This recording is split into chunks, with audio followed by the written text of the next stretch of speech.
अस्सलाम वालेकुम स्टूडेंट्स, कैसे हैं? उम्मीद है आप सब ठीक होंगे और अपनी स्टडी बहुत अच्छे से कर रहे होंगे। आज बच्चों हम करने जा रहे हैं चैप्टर नंबर 11 जो कि हीट एंड थर्मोडायनेमिक्स के न्यूमेरिकल प्रॉब्लम जो कि एक्सरसाइज के पहला न्यूमेरिकल प्रॉब्लम है 11.1। आइए शुरू करते हैं।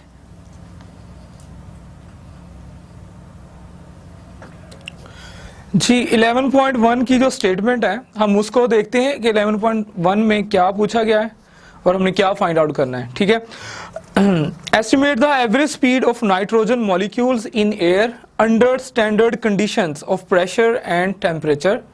मैं दोबारा पढ़ता हूँ, estimate the average speed of nitrogen molecules in air under standard conditions of pressure and temperature.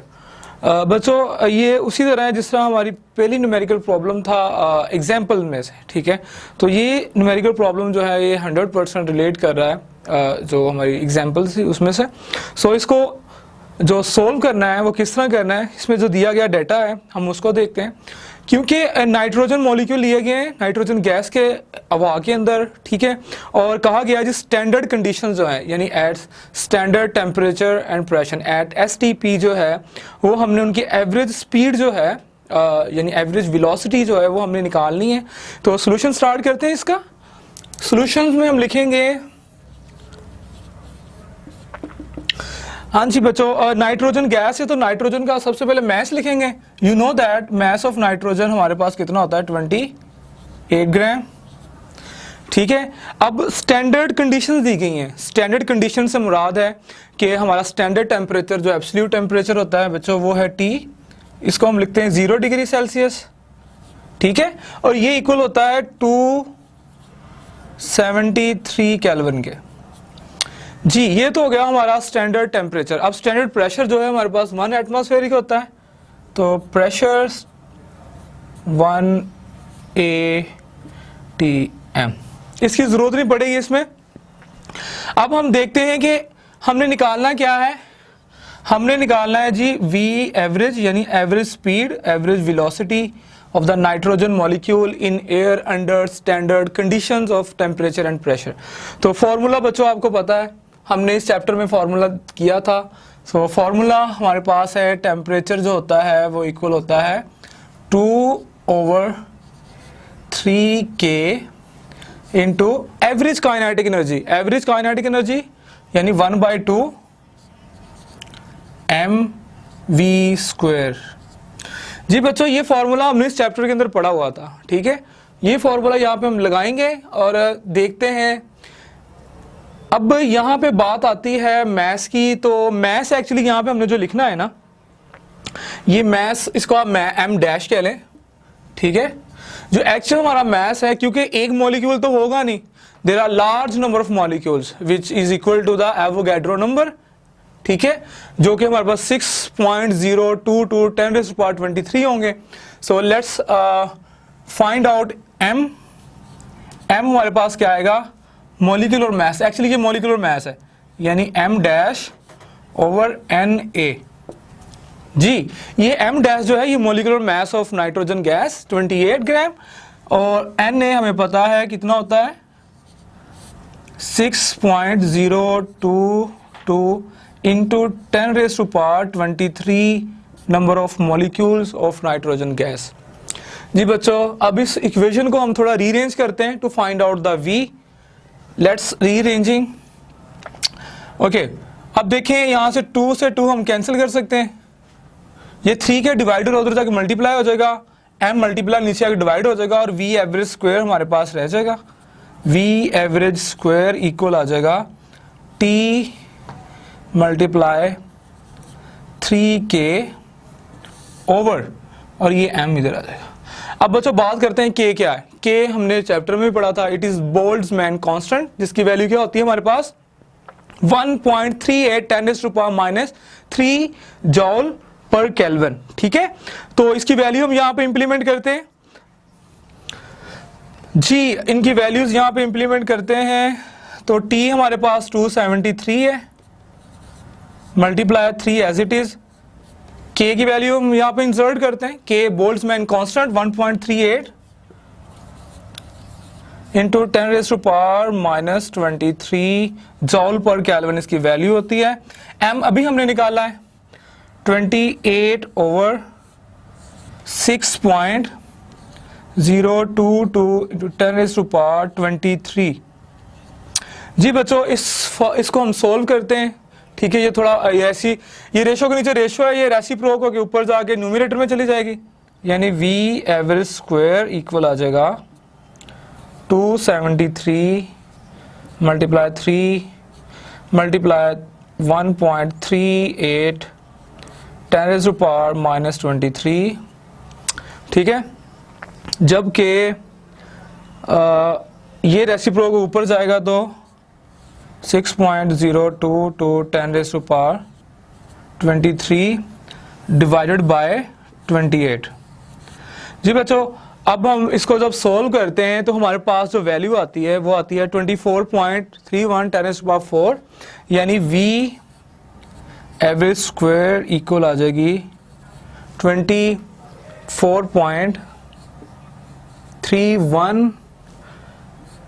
10⁻⁴। जी ये मीटर स्क्वायर पर सेकंड स्क्वायर इसको कर लें, मीटर स्क्वायर पर सेकंड स्क्वायर। बच्चों क्योंकि हमें v एवरेज चाहिए, ये स्क्वायर आ रहा है, दोनों तरफ हम क्या ले लेंगे, स्क्वायर रूट, अंडर रूट ले लिया। तो जब इसका स्क्वायर रूट लेंगे तो v एवरेज हमारे पास आ जाती है जी 493 metre per second. This is the required answer. This is the average speed of the nitrogen molecule in air under standard condition of pressure and temperature. So in this way you can solve this numerical problem. It is very simple and quite easy. बस आपको formula पता होना चाहिए, थोड़ा rearrange करना है। जबकि ये मोलिकुलर मास है फॉर वन नाइट्रोजन मॉलिक्यूल 28 ग्राम, जबकि हमें टोटल मास चाहिए। टोटल मास हमें तमाम नंबर ऑफ मॉलिक्यूल्स का जो एक के अंदर हैं वो होंगे 6.02 10⁻23 6.02 to 10⁻23। तो मॉलिक्यूलर मास को डिवाइड कर देंगे एवोगैड्रो नंबर पे तो हमारे पास m आ जाएगा जो कि टोटल नंबर ऑफ मॉलिक्यूल्स का मास होगा। So in this way you can solve this numerical problem.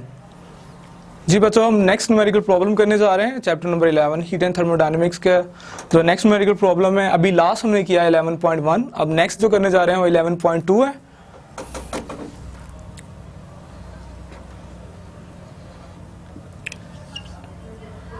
जी 11.2 इस न्यूमेरिकल की स्टेटमेंट देख लेते हैं। Show that ratio of root mean square speeds of molecules of two different gases at certain temperature is equal to the square root of the inverse ratio of their masses. मैं दोबारा पढ़ता हूँ। Show that ratio of the root mean square speeds of molecules of two different gases at certain temperature is equal to the square root of the inverse ratio of their masses. जी बच्चों इसमें हमने ये show करना है कि जो root mean squares जो velocities हैं, दो मॉलिक्यूल्स हैं, दो डिफरेंट गैसेज हैं हमारे पास, उनकी अगर हम रेशियो लेते हैं तो वो इक्वल आती है स्क्वायर रूट ऑफ द जो इनवर्स रेशो, इनवर्स यानी m1 ओवर m2 है ना, यानी वो m2 over m1 under root, वो हमने शो करना है इसमें, ठीक है। इसमें किसी किस्म की जो है वो कैलकुलेटर या आपको मैथमेटिकली जो है वो नंबर्स को डील करने की जरूरत नहीं है। जस्ट हमने इसमें फार्मूला लिखना है, क्वाइट इजी। जैसे हमने अपने फर्स्ट न्यूमेरिकल में सॉल्व किया था फार्मूला एवरेज स्पीड का, वही फार्मूला लेंगे, उसको हम सिंपली डिनोट कर देंगे, सिंपली हम उसे क्या लेंगे, असाइन कर देंगे एक m1, ठीक है, मॉलिक्यूल फॉर फर्स्ट गैस, और m2 molecule mass for second gas. और इसी तरह हम v एवरेज स्पीड लेंगे, एक v1 कह देंगे फॉर द फर्स्ट गैस और v2 for the second gas. So let's start the solution of this numerical. So let's suppose हम यहाँ पे कहते हैं फॉर्मूला सबसे पहले लिख लेते हैं। फॉर्मूला हमारे पास क्या था, टेम्परेचर इक्वल होता है 2/3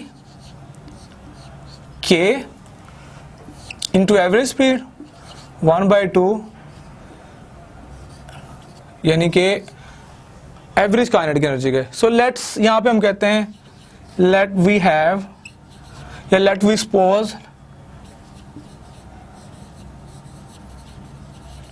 to type of gases, two type gases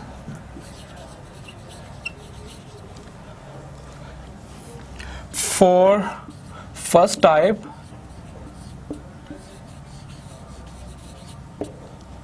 having mass m1 and speed v2 v1, ठीक है। इसी तरह 4 सेकेंड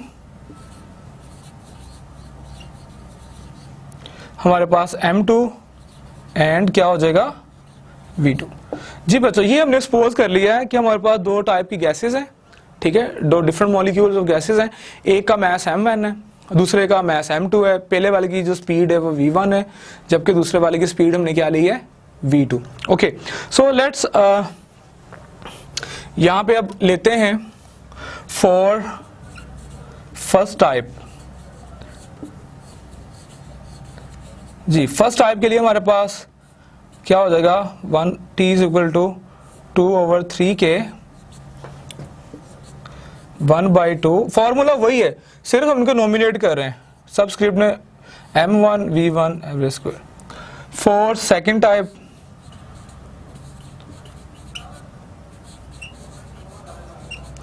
टाइप के लिए बच्चों उसी तरह t is equal to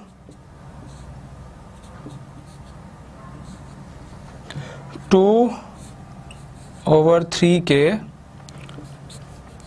1/2 m2 v2 average. Okay, इसको इक्वेशन नंबर 1 कह लें, इसको इक्वेशन नंबर 2 कह लें। अब हमने क्या लेना है, इनकी रेशो, क्योंकि हमें कहा गया इनकी रेशियो लो, तो हमने कहा डिवाइडिंग इक्वेशन 1/2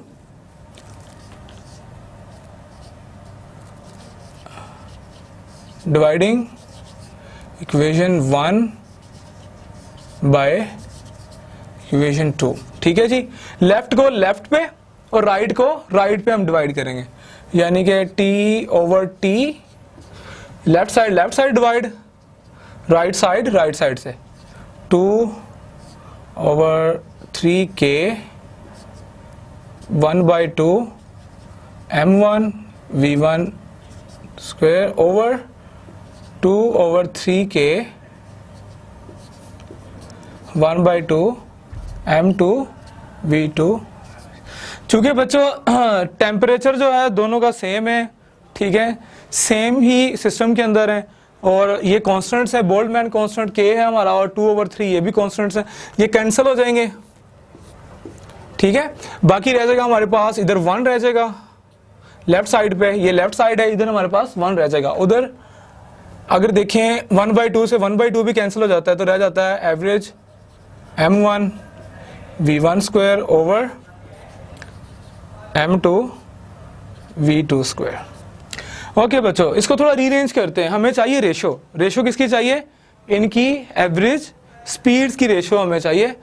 तो ये m2 डिवाइड और इधर आगे 1 से मल्टीप्लाई हो जाएगा m2, ये m1 मल्टीप्लाई और इधर आगे क्या हो जाएगा डिवाइड। जस्ट हमने रीअरेंज करना है इसको, थोड़ा सा इसको रीअरेंज किया। इधर m2 जो है डिवाइड हो रहा है 1 से मल्टीप्लाई होके m2 हो गया, m1 यहाँ मल्टीप्लाई हो रहा है, ठीक है, नीचे आ क्या हो जाएगा डिवाइड हो जाएगा। उधर आ जाएगा average speed for first type of gas square of average speed of second type of gas. अब इसको थोड़ा और रीअरेंज कर लेते हैं, लेफ्ट को राइट पे, राइट को लेफ्ट पे लिख लेते हैं।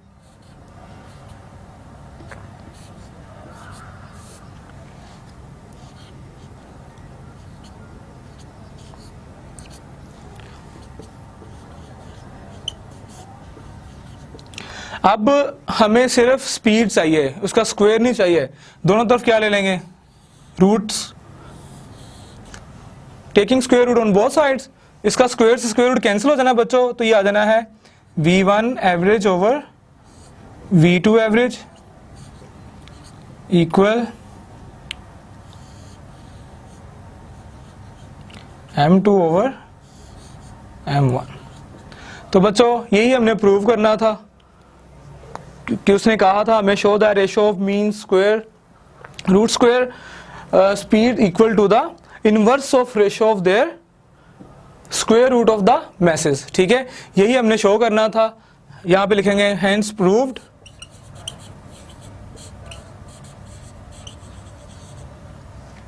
तो इस तरह जो है आपने बहुत सिंपल सा है, आपने सपोजिशन कर लेनी है खुद ही, ठीक है, फार्मूला वही यूज करना है हमने, इसको थोड़ा सा रीअरेंज करेंगे और इस तरह जो है हमने इस न्यूमेरिकल प्रॉब्लम को सॉल्व करना है।